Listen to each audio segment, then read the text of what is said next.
This is the official opening of the Planning Committee meeting for July 14th, 2026. Terry, can I ask you to do our invocation? Absolutely. Very good. Our Heavenly Father, we thank you for this beautiful day you've given us. We thank you for the rain that you pushed our way. We really needed that. We pray that what we do tonight might make our little town just a little bit better. In Jesus' name we pray. Amen. Amen. Kyle, would you lead the pledge, please? Sure. I pledge allegiance to the flag of the United States of America and to the republic for which it stands, one nation, under God, indivisible, with liberty and justice for all. Thank you. Thank you, Terry. Thank you, Kyle. Ms. Stanley, would you do the roll call, please? Mr. Hall? Here. Mr. Merritt? Here. Mrs. Paulring? Mr. Stryker? Here. Mr. Raga? Yes, here. Okay. Thank you. Ms. Palmering did identify that she was on Yes. vacation, so thanks to her for that.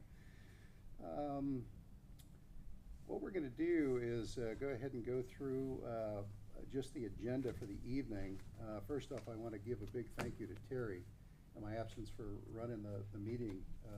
I did watch that meeting, and I thought your questions were excellent. Yours and Ms. Palmering's and Kyle, yours. So I know that we're about ready to bring some fiber optic to the city, and I thought you guys did a terrific job of really asking the most pertinent questions that were out there in terms of cost and how it was going to get laid, and give us some ideas about what it looks like. You know, what's the competition look like? Just excellent questions. I think we're going to end up with a good company. So those are just my comments because I wasn't here in June. Oh, thank you guys. Really appreciate it.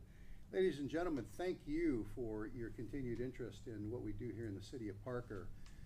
Without you, none of this would be worth anything. So thanks for that. Today, our agenda is relatively small. We're just going to look over the minutes. And then we have one request to combine 3 parcels of property out in Tyndall Parkway. We'll review that. We'll also go ahead and ask our Public Works Director to go through a series of questions that he has had for the Planning Commission, and then we've come to some conclusions with regard to that. And then what we'll do is we'll review some of the reasons we came to those conclusions. And then we'll finalize by asking our commissioners what's on their minds and what they'd like to share with the public.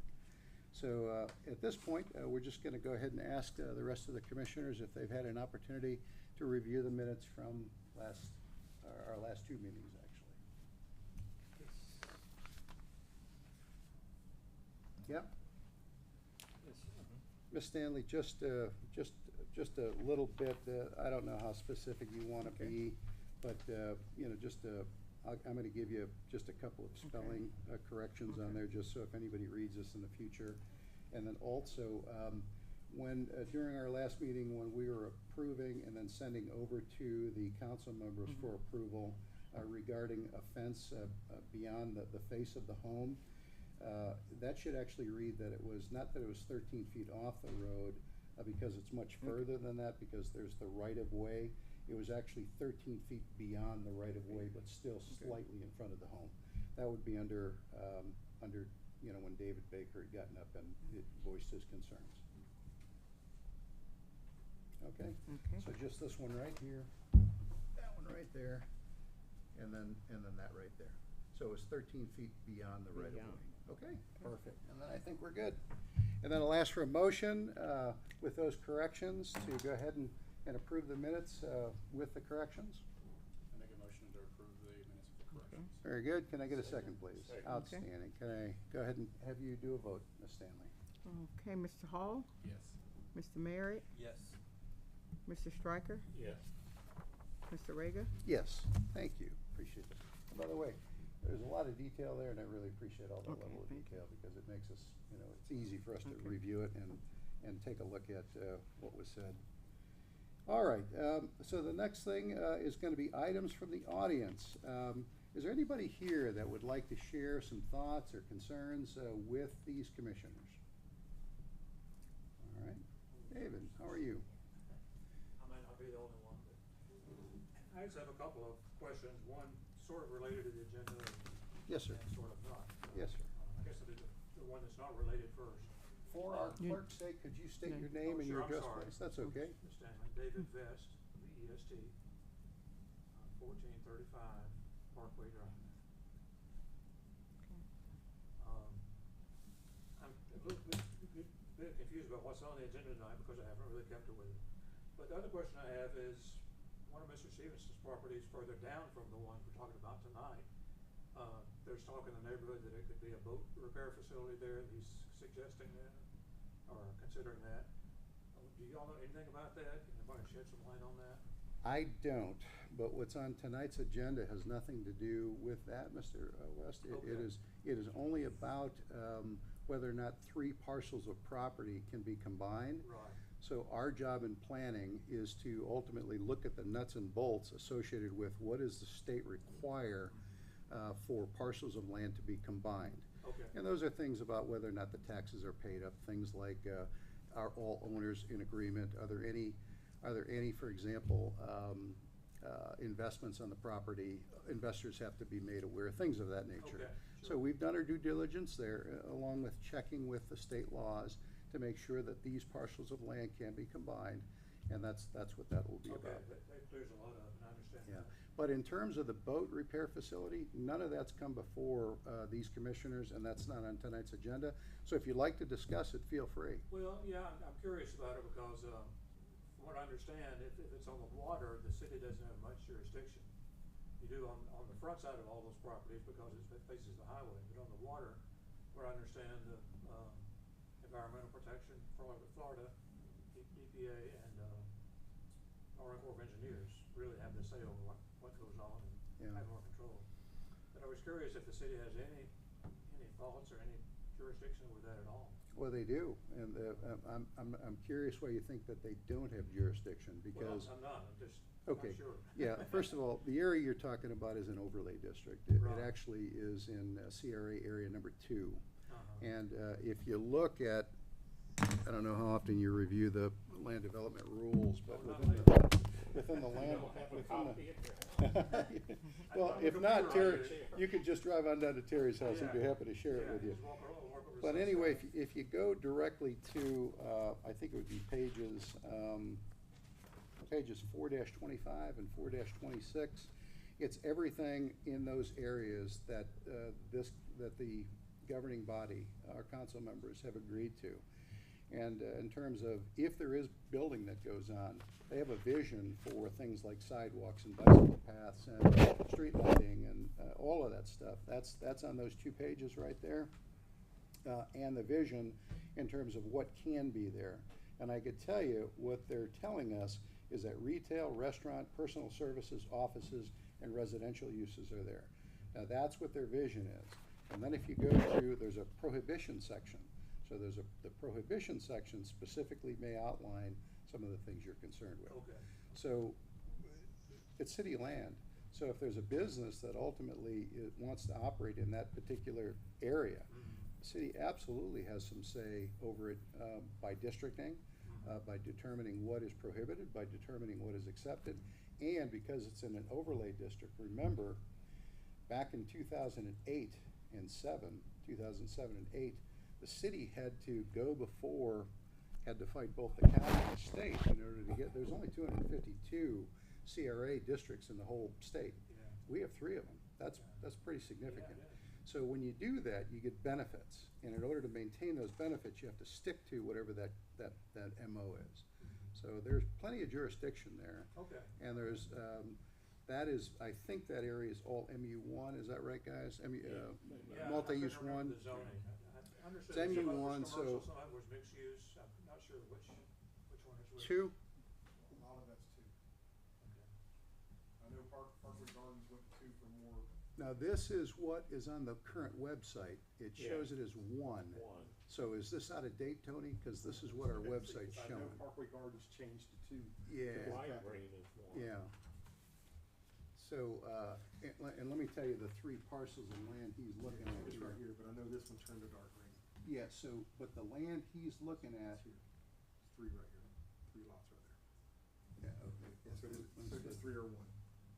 So it's, is it 1? Yeah, his 3 or 1. Yeah, Amy 1, I'm yeah, talking about the okay. lot right next to Parkway Gardens. David, if you could, I come better here hold for a on my map second. here, see if my map We're matches kind of yours. informal in the planning commission, cause we Yeah, like to that's get fine. right down. So That's you fine. show me exactly where it is. So this is where it is. Mhm. So isn't this Parkway Garden here? That's Uh, 2. I believe so, I'm looking at a different kind of map, but, Yeah, that's okay. You can see the big curve out here. yeah. Okay, And so there's- that's the point is big down curve here, right here. right. Yeah. So it might be 2, because that's a mix of 1 and 2, but what's the key there? Because, if it's residential, Mhm. the council members have restricted that to, if it's 2, it's 25 residents per The only acre, difference in one Okay. and two is units per acre. units per acre, so 25 and then Okay. 15. All right, and the pink is commercial or? The pink actually is commercial, yeah. Okay, okay. Yeah. I was Yeah. a little confused. And red, yeah, Red's red, recreation. yeah. Recreational, yeah. okay. Yeah, recreational, Can't find and then Parkway red Garden. and then your red is commercial. Okay. Mhm. You can find Because that's where the Parkway park Gardens. is. You can have that. Can't find where you're talking Thank you, about. that's a big deal. Sure, It's, very good. That was all my questions, it's just a general statement. So take a look at that. I mean, jot a note down. Look down at, I mean, the council members were very clear about what their vision for that area was. That's gonna be found on page 426, 425 and 426 of the, CRA, area number 2. It'll outline quite nicely Okay. what the expectations are. Okay, that's kind of in keeping with just a general comment I have. I could see the need to revitalize the strip along the highway there because that's a commercial district. And I have no problems with the food court at all, it sounds like a good idea. Yeah. But I hope the planning commission, the council, city council will keep in mind the backside of all those properties on the bayou. Because there's been a lot of development there, a lot of change over the years, and it's almost at a tipping point now. The reason I was concerned about possible boat repair facility is right next to, first of all, sounds like fairly heavy industry for that little bayou. I don't think boat repair, it would have to be a variance. Interrupt y'all if you would like. Oh, I'm sorry. Yeah. Go ahead. Please do, I Chuck. can tell you with 100% certainty that that's not the case. Okay. The only thing he wants to do is build a lift for his boat with a cover over it, and then in the future, build a family home. Okay. Yeah. Absolutely, 100% certain. Yeah. Do you know if he is extending a dock? I understand he might need a bigger dock than that. He just needs, wants to put a lift in it for his boat, that's it. Okay. Okay, nice, Mr. Mark. Yes. That helps. But in general, getting back to my concerns, I think we need to keep in mind that waterfront, because it's been a lot of development.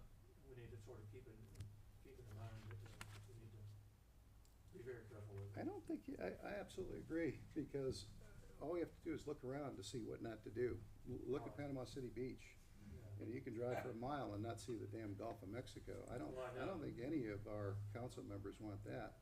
And we have one right here, we have one in the back over there. At the end of the day, I could, look at the design standards, things like traditional architectural, you have to use common colors, pitched roofs, low profile signage. We limit the height of the buildings. We're looking for a specific building mix to include retail, restaurant, office, and/or residential uses. We're looking for pedestrian mobility, sidewalks, and bike paths. In the CRA district, we're asking that those builders put those things in. We're looking for downward-facing lighting. We're looking for streetscape, and we encourage them to use brick pavers. I mean, and the other thing is too, is I don't know this particular gentleman, that Mr. Stevenson, who's not here tonight. Mr. Bodiford is his proxy. Okay. But Tony's assistant reached out to him with critical questions that we had for him because we knew that we were gonna be meeting here today, and we'll review that once we get into the actual Okay. agenda item. But at the end of the day, read those pages I told you about, and because that's not only an MU1 and MU2 area and a commercial area, but it also is an overlay area. It's a CRA area. We have to be very careful to follow those guidelines that were originally fought for, because the county and the state didn't want us to do it, and the city won those suits. Okay. So, and we have to. Sure, okay. you write down those passages you were talking Yeah, about? for me? let me give it to you again. Yeah, what it is, it's in the CRA area 2, and this right here, this is all CRA area 2 on this side, right over here. Okay. And then you can go on site and actually see where area 1 is right here, you know. Area 2 is right here. Yeah, I'm sort of And then familiar with area 3 is pretty much your entire, your commercial district out on Tyndall Parkway. that. Oh, Parkway, okay. Yeah, that was 425 and 6. Okay. Actually, read 424 too, because some of these are buildable. For example, when it goes into prohibitions, it says things like all of the prohibitions that exist in number 1 are now in number 2, and then there's additional ones. Okay. And then when it talks about the design standards, it adds from sub-area 1. Okay. All right. Thank you. Thank you for your comments, appreciate it. Anybody else? All right, we'll get to the agenda item that's on the list here. Chuck, if you don't mind, would you come to the podium and state your name and please identify why you're standing in for Mr. Stevenson? I'm standing in for the Stevenson Family Trust. They're out of Nashville. My name's Chuck Otterford. I live at 5405 Fleming Street. Very good. And would you mind giving us kind of a summary of what you think Mr. Stevenson wants to do there? Just with regard to not the building project, because tonight is really just about the Making a small combining. picture is just combine all the lots, which will, if the lots were not combined, we'd have to deal with setback rules, whatever. This will take those out of the picture. That's the main reason. Okay, so we're talking, ladies and gentlemen, if you're looking for the actual numbers, the parcel numbers are 25803, followed by 6 zeros, and then 25801, 010, and 25801-020000. All three of those are in a district of MU1. The first one I mentioned is just shy of an acre, the second one is 3/4 of an acre, and the third one is close to 3/4 of an acre. When they're combined, Mr. Stevenson will have about 2.37 acres complete. Correct. Yes. And we're And aware that if they're combined, that it can't be changed for 10 years, is that correct? I don't believe, I know we've had discussions. However, I will tell you, there's a lot going on at the state level. The state is really taking a stance where personal property rights are paramount. So much of what municipalities have been able to do in the past, they've withdrawn. There's examples, for example, the ADU thing. Even though that didn't pass this year, Parker has a rule, for example, that says auxiliary dwelling units cannot exist, okay, in single-family, areas. But at the end of the day, the state has supremacy guidelines, so if they override us, then those go away.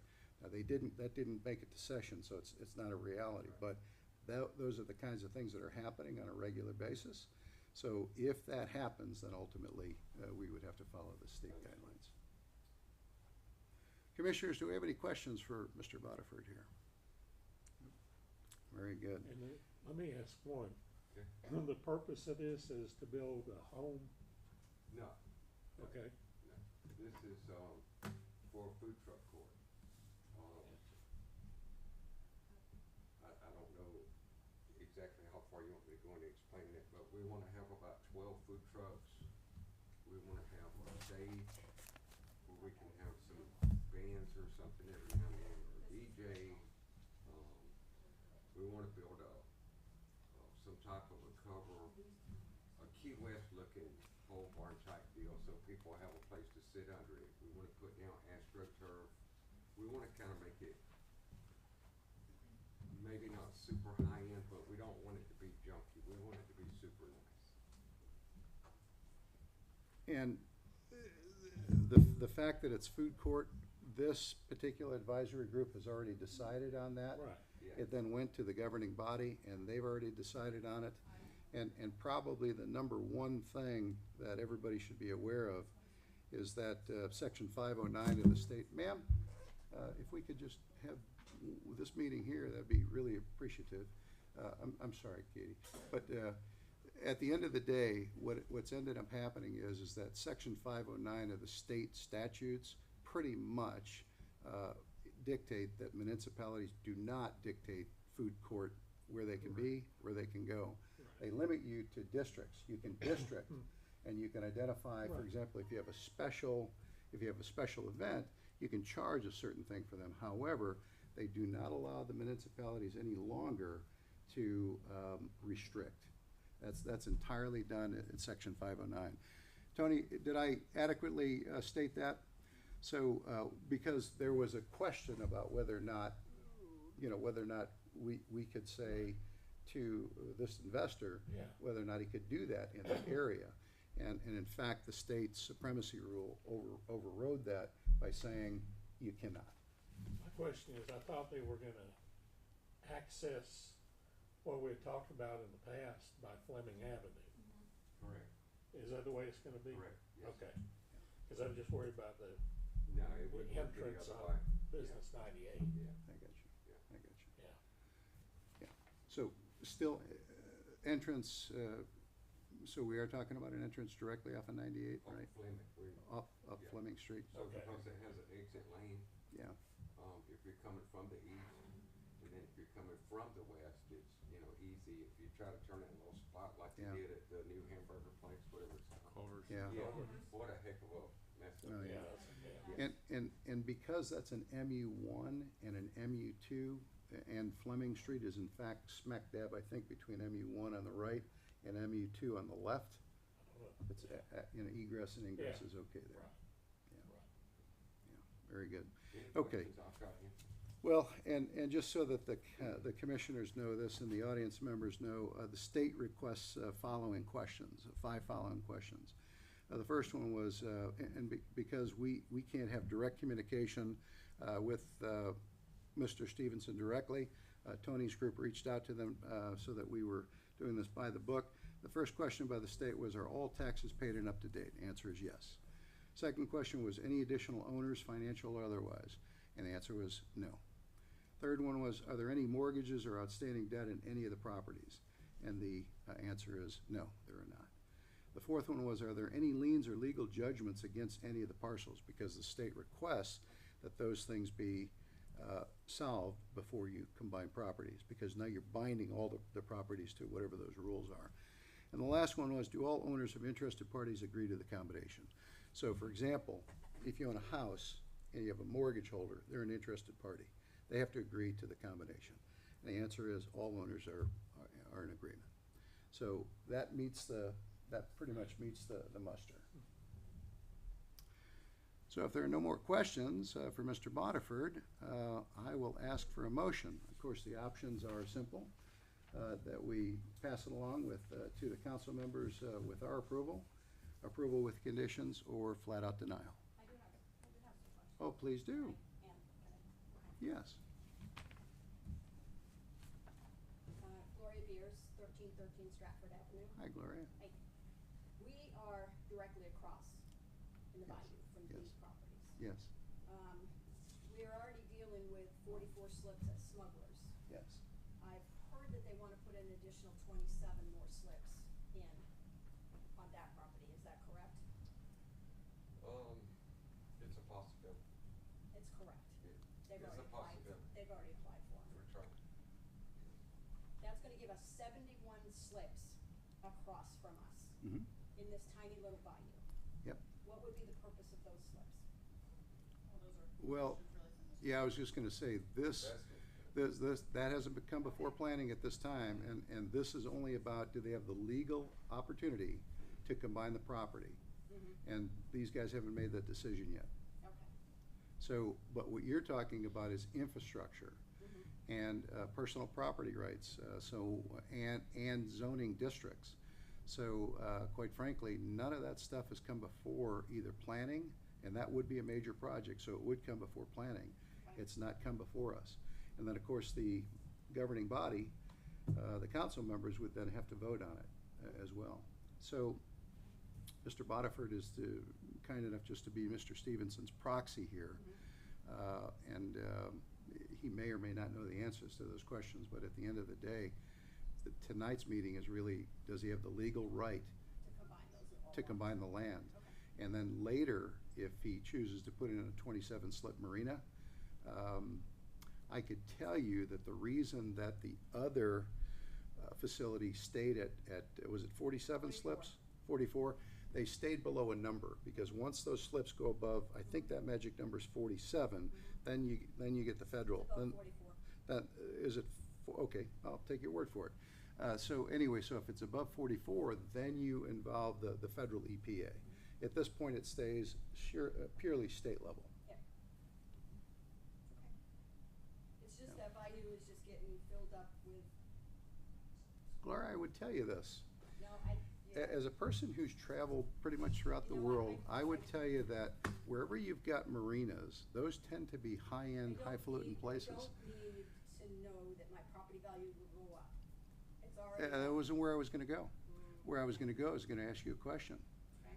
So if he wanted to build 27 slips, what would the issue be? The amount of boat traffic that comes in and out of there, The bay? out of the bayou. But they own I mean, if Out of they the own, bayou. yeah, if they own the property, there's nothing that would preclude them from doing that.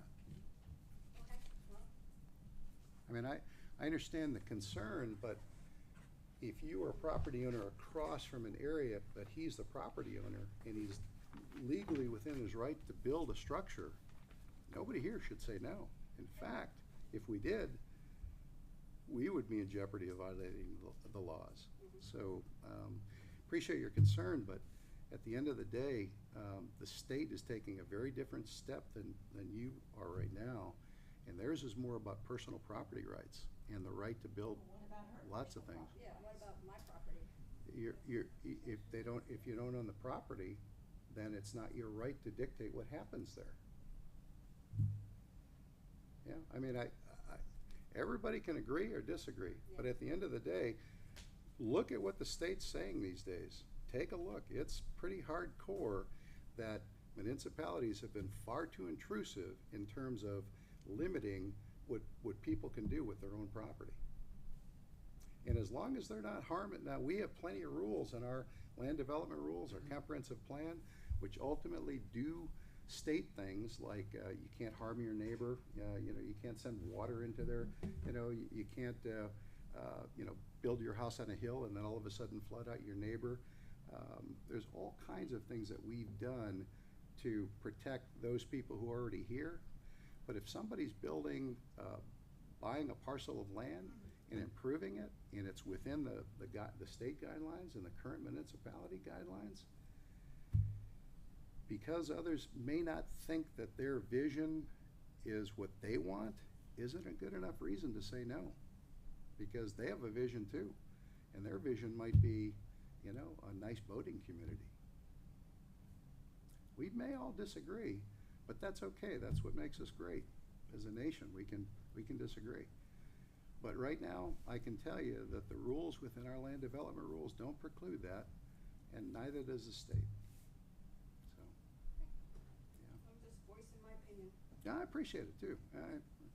It's all about, appreciate everybody's opinion. I'm asking for a motion. The motion on the floor is purely about whether or not these three parcels of land can be combined, the 25803, 25801, 010, and 25801, 020. I would tell you that there is nothing in the state level, based on the answers that was given by Mr. Stevenson, that would preclude them from doing this. So I'll ask for a motion. You know what your three options are. I'll make a motion that we recommend. Very good. Thank you, Terry. Can I get a second, please? I'll second. Very good. I have a second. Madam Clerk, can I get a vote, please? Okay, Mr. Hall, Yes. Mr. Merritt, Yes. Mr. Stryker, Yes. Mr. Rega. Yes. And Mr. Bodiford, I know you'll build whatever you build, I know you'll build it nice. Now, we'll have to go to the council for their review and approval as well. This was the first step, but Thank you. appreciate it. No, thank you. All right, very good. Okay, the next thing on the agenda, not on the agenda, but Tony, would you mind coming to the podium for us? So some of the things that Tony had brought to the Planning Commission's review, first one had to do with de minimis structures, and we left this off where Rich was gonna come up with a rough draft, and we had a couple of meetings where we weren't able to get that. Second thing, so I'll give you an opportunity to think about that. Second thing had to do with storage of food trucks. There was a concern, I think, from Public Works regarding them being parked in people's front yards. The decision has been made by us that there was nothing in the land development rules or the comprehensive plan that, you can't call it, there's certain things, certain vehicles that are restricted, but we decided that it was not a mainstream issue, didn't happen enough to continue to, and we felt like putting over-restricted rules in place might be too intrusive. The next one happened to do with MU1 and MU2 minimum size lots at 5,000 square feet. The commissioners decided to leave that where it was, even after comparing it to other municipalities directly around us. The next one had to do with minimum home size. It's currently, the only thing we generally dictate there is that we do not want tiny homes.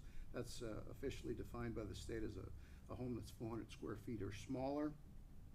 We decided to leave that alone because whereas the state doesn't identify what is a medium-sized home, they do dictate things like within the structure, there has to be certain sizes within individual, like bathroom sizes, and main room sizes and bedroom sizes. So we chose to leave that alone. The other one had to do with RV, mobile homes rather. Our recommendation was to remove from the land development rule on page 5-49. And I don't know if you want Taylor to handle this or not, but I think we came to the conclusion that simply by removing section A and C and then sending it to the council members for their review and approval, your concern there was that people could move a mobile home into a residential area for up to a year. We already allowed them to bring in campers and RVs, but you didn't want a 50-foot mobile home there. We left those pieces in place because you can bring a mobile home in as an office, but not for living, an office. So if we remove section A and C, then ultimately we solved that problem. And then the last thing was with regard to, you wanted us to look at Senate Bill 48. I talked about it briefly. Ladies and gentlemen, an ADU is considered an auxiliary dwelling unit. The council members governing body back in 2022 wanted to restrict ADUs, and that was the step they took. A couple of different reasons for that. I think primarily had to do with existing values of homes. But in early 2026, the Senate voted unanimously 38-0 in order to allow ADUs to occur.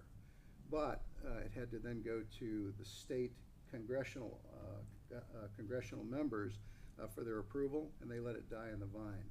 So for that reason, the ADU rules did not get changed. What it was eventually going to get to was municipalities were not going to be able to prohibit ADUs. It was supposed to reduce a bunch of red tape. It was supposed to talk about rental terms and restrict those restrictions being eliminated. And it was going to not disallow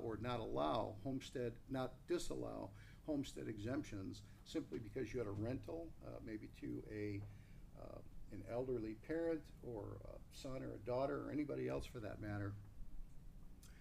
And it was directly in the vision of trying to create more affordable housing in a state that's continuing to be the #1 growth state in the country. The official update as of 7/26, as of July of 2026, is that it did not go to the state Congress, so it died in the vine. They do anticipate they'll bring it back, but because it won't come back until the voting session in 2027, I'm going to recommend that we don't deal with it, because what the state has essentially said is that if the state doesn't have that rule in place, then the municipality rules stay in place. So at this time, I'm gonna recommend that, I wanna get some input, but I'm gonna recommend that we wait and see what the state does. Because our council members were clear about what they wanted, and that's what's in the land development rules. The state had a different idea, but they never got to it, or they intentionally left it off. So, was there any thoughts from the commissioners regarding that? I'm good, leave them as is. As is, okay. Anything, gentlemen? Okay, very good, very good. All right, well, Tony, anything new from you that you want these commissioners to look into? No, I mean, we just might wanna, with the first item there, right there, means that DeSantis has passed this new law on July 1st. Mm-hmm. We might just be able to caveat that into, we're making everyone that, you know, the new law basically says that if you do anything under 7,500, you don't need a permit, but it does require you to get a city exemption. Right, So we might be able to just caveat that into that, apply for that city exemption. I see. So it won't be a permit, it won't be a fee or anything like that, but at least we get to review it. That's a very important thing. So that law that Tony's talking about is, the state is along that same concept that municipalities have been overly restrictive in their rules. The state has said if you have a project that is less than $7,500 in value, unless there's, what is it, plumbing or electrical? Electrical, structural. Or structural, right? Right? So if it's plumbing, electrical, or structural, then it still needs a permit. But if it doesn't, like, for example, you're putting tile in or painting, or if it's under $7,500, then no permit can be required. However, the key thing was that you still have to get the exemption, because if you don't get the exemption, if you're doing a project and it's $7,300 and it would have otherwise required a permit and doesn't hit that requirement regarding electrical construction or structural, then ultimately it's like you didn't have any permit at all, and then fees could be applied. So if you're We don't want you to build a patio or a Right. fence and it goes up the wrong way or too close, Right. and then we gotta come and make you tear it down. Right. So, so ultimately, the concept there is that you still show us what you're gonna do, but it wouldn't require a permit, as long as it's under $7,500 and it meets those other things. And that went into effect July 1st. So it's in effect right now. Okay, very good. Thank you. So I think we may have had some comments about that, about the de minimis things. Rich, I'm sorry, Kyle, you wanna give us some So, around thoughts? sheds, I do have some concerns, just because I feel like if it's someone's property, that, again, you know, in line with Florida, protecting those property rights for property owners. And so being able to put a shed on your yard, or in your yard, that's within what's already in the LDR, you know, the 12x10 shed, or whatever it is to equal 120 square feet. I think that the rules and the regulations that we have now and the oversight we have now is already appropriate for the need But there. we don't have any review for that. Yeah. So the problem I have is a guy goes and gets a 10x10 shed, he has it delivered. We come by and the neighbor called and said, this shed's too close to my fence. Now I have to go cite him with code enforcement that he don't have the 5-foot setback, and he has to pay the tow truck driver to come move it. So if I don't have a review to get the side setbacks, or the 10-foot setback from the home, or the patio with that structure, then there's gonna be a code issue, and they're gonna be out more money because they didn't get us to review their site plan. Sure. So all we're asking for is a site plan to make sure that they put a shed that they're entitled to, but in the location that is a conflict with the LDR. So, on that, what happens if they decide to put it somewhere that you don't recommend? My recommendation can only be that it's 5 feet off the fence or 10 feet off of the primary structure. Okay, so, and that's something that's already covered in the LDR, is that. So what you're wanting is basically, because they may not know. Correct. That is the rule. Correct. I just want them to come give me a piece of paper with their house drawn on it and where they're putting it. Kinda like Miss, she did the same thing. She measured off her fence to her shed, off her house to her shed. We saw the measurements. She understood because she's an LDR, but a lot of people here don't understand the setbacks. They want it right up to their fence, as close as they can get it, or they want it right up next to their patio or their house. And by the LDR, they can't have it there. Okay. And so many people are dropping it and doing that, or they're stacking sheds together, and they've gotta be 10 feet in between every shed. And they just don't know, but then they get mad at us because we make them move them. Tony, is it 10 feet from each 10 foot shed? From the primary structure, 10 foot, it's From supposed a- to be 10 foot separate from any structure, actually. Really? Okay, because most of the state says to the primary structure, to the dwelling I have to unit. look to And that's what I was thinking. confirm, but you have some people that have them stacked together with no clearance in between. Yeah. So like I said, I have to see if it's just says primary or it does say. Yeah. Well, let's kick it around a little bit. So I think I understand where Kyle's coming from. At the end of the day, he's wondering if every time somebody wants to build, you know, a 10-foot by 10-foot deck, or every time they want to build a 10-foot by 10-foot or 10-foot by 12-foot shed, and they have to come to the city first, is that too big So- brotherish? Well, let me ask you this then. Sure. So if you're in a residential lot and you're only allowed 40% coverage, Right. and your house is 35%, and then you stack 5 sheds in the backyard. You've exceeded the impervious So now area. you've bought the shed, you've placed the shed, we never got to review it, and now we gotta tell you to get rid of the shed. Yeah. And I think within the LDR, that's, yeah, you have the right to do that. Right, but I wanna prevent them from buying the shed Mhm. with a review. That's all, it's not costing them anything, it's just to tell them before they spend that money, yes, you can put it there, or yes, you can own it. Let me ask you a question. So, because I understand where Kyle's coming from, and I understand where you're coming from, but I'm wondering, can you make it voluntary? So that, can you perhaps the next time we send a letter out, say, if you're gonna put a shed, or if you're gonna build a structure that is de minimis, and you wanna make sure that you're gonna be within the rules, you can bring it before planning, right, your planning group, not ours. Wouldn't that be kind of a kinder, gentler way to handle it, rather than mandating a? But I can tell you right now, with the most of the shed violations that we have found right now, they're coming in on the weekend. Yeah, but at least we'd be able to, take a stance of, live and let live. Don't be overly intrusive. That's where that's my MO. I don't want government to be in every hair of my head. But we're and- the bad guys, especially if we tell you you can't have it. But You we, wouldn't have to feel bad if they, but see, do that's, it.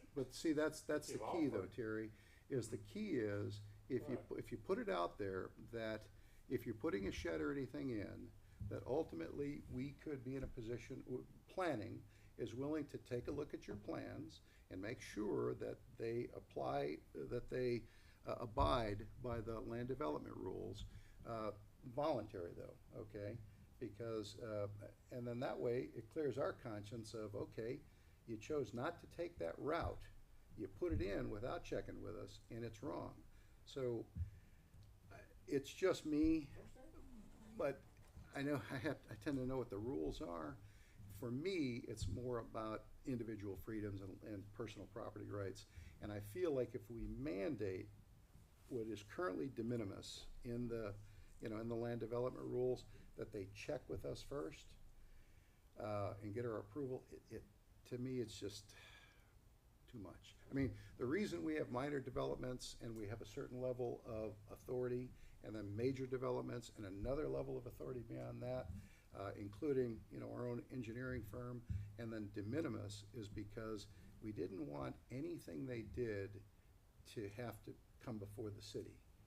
So, but I want to get your buy-in. I mean, you Well, I understand? understand. So if the concern is exactly what you're talking about, and I agree with you, the concern is that, hey, if they do it, and then we have to code violate them, but at least we've been proactive in communicating to them about whether or not they could do it that we would be there as a resource voluntarily if they want to check before they do it. And I mean, that's the option. Like I said, I'll just give you some backstory of what we've dealt with. We have found some sheds on Airbnb Yeah, that have been renovated and they're renting out as rentals. yeah. We have found some sheds that have converted to living structures. Now that have that's, been in the backyard. yeah, But like I said, the neighbors, you get this one neighbor and then everybody turns in and they're like, oh, I've had that in the backyard for 2 years. I didn't know. yeah, So I mean, it's just, there's a lot of. yeah. and where does somebody's 13th shed fall into this? Well, remember, when our last acting clerk was here, I wanted to make sure that we weren't solving a problem That didn't exist. that didn't exist. Right. And I asked, how many times has that been the problem? And the answer was 2 or 3 times. Now, we have almost 5,000 residents here. Yeah. If that's only happened a handful of times, I don't want to solve a problem that doesn't exist. But you can go out on Business 98, take a right, and you see about a dozen of them. Yeah, but it, One. but again, so if you see a dozen of them and they're still inside of the impervious nature of the property, Yeah, that I don't know. then they're still, it's, Still okay. yeah. Yeah. I, just me, but, you know, I wanna get everybody's input here. I understand where Kyle's coming from, because you don't wanna get to the point where everything has got to come before the Right. city for an approval.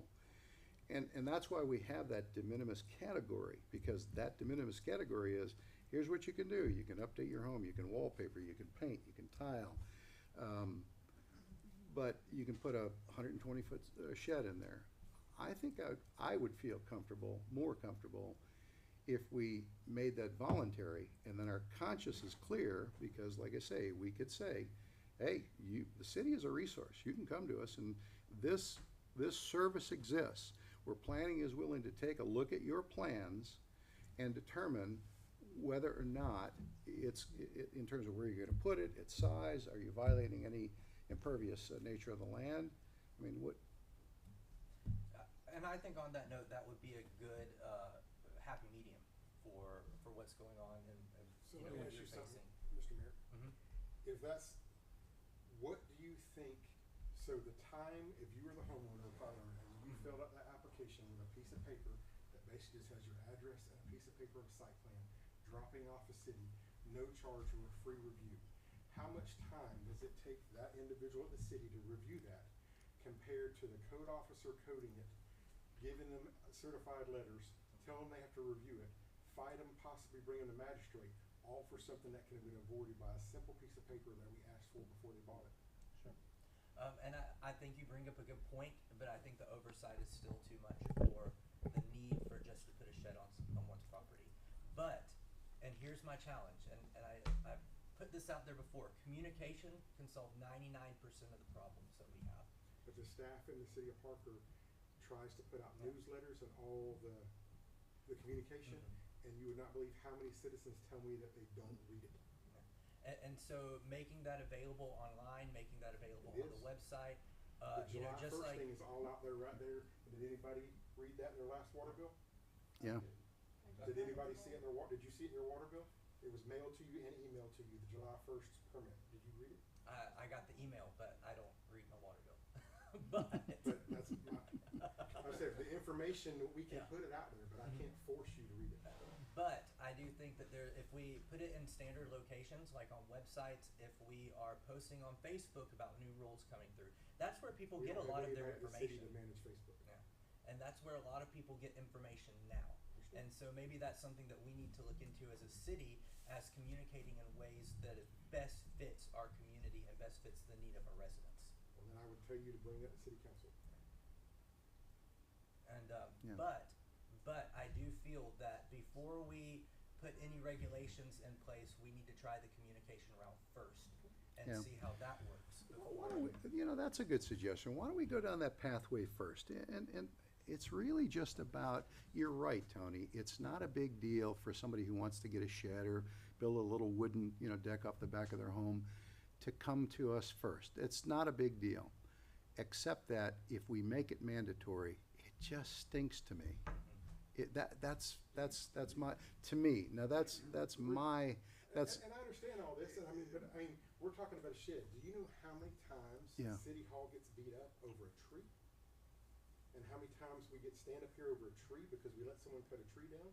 And we're not supposed to tell people, but by our LDRs, I mean, we get beat up. yeah. Just, I gotta go ask permission to cut down a tree in my own yard. We're the same thing. Yeah, You know, well, and I get council members chastising me for approving tree permits for taking that tree down, but I can't tell the person that's under the laws that the LDR says that they can't. yeah. You No, know, I get so, it. I mean, it's both Uh, ways, and I understand. Tony, I I see know your you get, points. I know, you are absolutely the MVP of the city. We all know that, okay? And you take more bullets than anybody, there's no doubt, and including, you know, what we're talking about right here. Cause I, We've all it sounds got to an me opinion, like you and wanna we all go, can work together on it, you know, I just want the guidance to where I Yeah. stand up here and said, this is what I tried. can we try this? Can we do this? And Kyle, I'll just ask you, put it on your, to-do list. Why don't we, Help me or help us market. why don't we ask You know, Miss Stanley? I'm happy to help you with any kind Why of. don't we marketing offer a materials. new service, Yeah. okay? Because I'm much more about rewards rather than, you know, the punishment side first. And not that coming to us would be punishment, but if we go to the people with these newsletters on the water bill or any other way you wanna communicate, maybe on the marquee out there, a new service is being offered by planning. So if you've got a project going on, come to us first, and we'll make sure that it meets the rules or provide adequate consultation to make sure that it does. If it's like if it's you know, currently something that you don't know, you know, needs any kind of a permit. I can tell you just an example, and this may not work for us, may not work at all, and then we will have to look at something different for sure. There was another city who had issues with people driving too fast down the road after it rained, and you know, it was pretty much they wanted to issue a fine for those who were going too fast during the rain, even if it was the speed limit, because it was throwing water into people's yards and causing some issues with the housing and their houses. So we had a couple who immediately wanted to issue fines for it, and I brought up, hey, what if we issue communications? What if we put no waking signs by the road during rain so people actually know what to do rather than issuing fines for something that people don't know yet? So they ended up putting some signs on the road, no wake during rain, slow down to 20 miles per hour, and it worked. And they didn't have to issue fines, they didn't have to do that and police it, and they didn't have to do that because of communication first. Now that may not be the case here. We may try communication, it may fail miserably. And then yes, we need to look at doing something, because I get you, you're trying to mitigate it from being a cost on residents. But maybe try communication, and again, if it fails, let's look at it again. Very good. Thank you, Tony. So so that's the plan, right? The plan is that we're gonna give it a 6-month period of time. We're gonna over-communicate. We're gonna identify that within the land development rules, there are certain projects at your home that are termed de minimis. And if you wish, we'll make it voluntary, if you wish, whether you're putting in a shed, and we'll give a couple of examples, Ms. Stanley, like if you're putting in a shed, if you're putting in a, you know, a deck in the backyard, and you wish to ultimately use our planning board to provide consultation, we'll be there for you. And then at the very least, if you have to send a code guy out because somebody orders a, you know, a 1,400-foot shed and puts it in their backyard without a permit, it's on them at that point, and our conscience remains clear, I think. But I'd like to offer that service and give it a whirl first, as compared to not. Okay. So, but Tony, thank you. And I meant what I said about you being the MVP. I know every council member knows that, and I'm sure everybody in this room knows that. So thanks for all you do. So January 27, or next January, we'll discuss it again. Yes, outstanding. Thank you, Rich. Appreciate that. And thank you, Kyle. Appreciate that. That was a good discussion, and I think it's Absolutely. good deal. Terry, anything that you want to Not that tell I the group think of about? right now. Very good. Ms. Stanley, anything we need to know about? No. No? Okay. Probably yes, but maybe not. Not yet. Okay. Rich, anything you want to discuss with the group? Kyle, anything? I just have one or two things. First of all, financial disclosures that was Form 1, right? Form 1, Kim, right? Yeah, Form 1, that's the only one we have to fill out. A federal judge said 5 is, still on hold. So that was due July 1st. However, the penalty phase does not begin until October 1st. So if you have, it's very easy. You do it all online. And ultimately, if you've done your financial disclosure last year, you can auto-populate from that if nothing's changed. So they made it real easy, and then you sign it and you get an indication back that it's all done. So if it hasn't been done, please make sure it got done. I know Ann already did hers, and, I might have done it. oh, excellent, very good, very good. I won't ask who, I won't rat anybody out, but if it's not done, get it done. You may need to have access to your city email, so if you're still locked out, who's our IT guy? Is it, what's it, Jeremy? Jeremy? Flex Jeremy? Labs. Flex Labs. So Jeremy at Flex Labs, if you call him, he'll call you back within seconds if he doesn't pick up initially, and he'll get you back online. Because they've gone to the dual authentication now, so you have to have your cell phone communicate with your email, and then you're allowed back in. So, ladies and gentlemen, thank you again for your interest. We're going to shut the meeting